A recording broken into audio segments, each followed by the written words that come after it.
দেশের কোনো রাজনৈতিক দলের প্রধান কি কখনো রিকশাওয়ালাদের সাথে একান্ত বৈঠক করেছেন?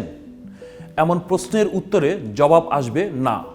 তবে সেই প্রচলিত ধারা ভেঙে দিয়েছেন বিএনপির চেয়ারম্যান তারেক রহমান। তিনি রিকশা, ভ্যান ও অটোচালকদের নিজ কার্যালয়ে নিয়ে তাদের সাথে বৈঠক করেছেন, হাত মিলিয়েছেন, গ্রুপ ছবি তুলেছেন এবং তাদের জন্য কি করা হবে সেই প্রতিশ্রুতিও দিয়েছেন। জুলাই গণ অভ্যুত্থান থেকে শুরু করে বিগত স্বৈরাচার বিরোধী আন্দোলনে রাজপথে সক্রিয় ভূমিকা রেখেছেন রিকশা, ভ্যান ও অটোচালকরা। এমনকি জুলাইয়ে যখন ছাত্র জনতাকে রাজপথে গুলি করে মারা হচ্ছিল, তখনও হাসপাতালে নেওয়া থেকে শুরু করে নানাভাবেই পাশে ছিলেন রিকশা চালকরা। কিন্তু 5 আগস্টের পর তারা সেভাবে কারো কাছ থেকে কোনো মূল্যায়ন পায়নি।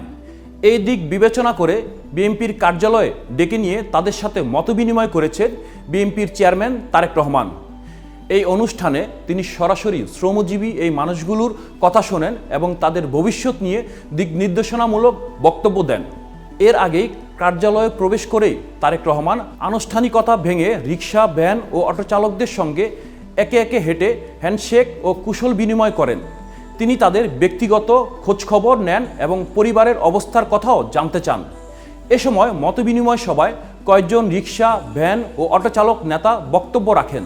তারা জুলাই বিপ্লবে অংশগ্রহণের অভিজ্ঞতা, দৈনন্দিন জীবনের কষ্ট, আয়, নিরাপত্তা ও ভবিষ্যৎ অনিশ্চয়তার কথা তুলে ধরেন।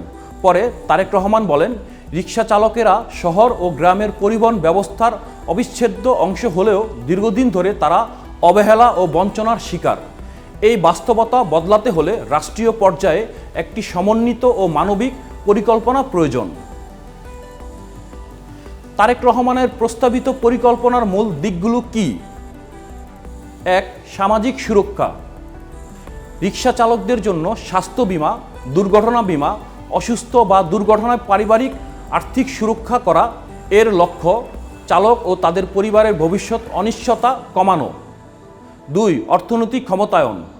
তারেক রহমানের পরিকল্পনায় রয়েছে স্বল্প সুদে বা সুদমুক্ত ঋণ, নিজস্ব রিকশা মালিকানা অর্জনের সুযোগ, আয় বাড়ানোর ব্যবস্থা করা। এর লক্ষ্য হল মালিক ও দালাল নির্ভরতা কমিয়ে শোষণ হ্রাস করা। 3. মানবিক ও মৌলিক সুবিধা।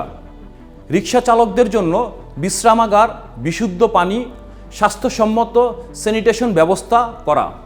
লক্ষ্য তাদের শারীরিক ও মানবিক সুস্থতা নিশ্চিত করা। 4. নিবন্ধন ও ডাটাবেস। জাতীয় পর্যায়ে চালক নিবন্ধন, পরিচয়পত্র প্রদান, সহায়তা সহজে পৌঁছানো ব্যবস্থা করা। লক্ষ্য নীতি নির্ধারণ ও সহায়তা কার্যকর করা। 5. প্রশিক্ষণ ও সড়ক নিরাপত্তা।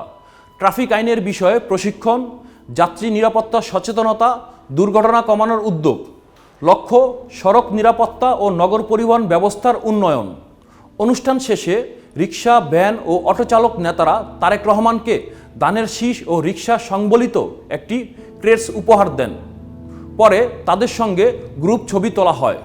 সংশ্লিষ্টরা বলছেন, এই মতবিনিময় ও পরিকল্পনা শুধু রাজনৈতিক বার্তা নয়, এটি শ্রমজীবী মানুষের স্বীকৃতি, মর্যাদা ও অন্তর্ভুক্তিমূলক রাষ্ট্রচিন্তার একটি ইঙ্গিত।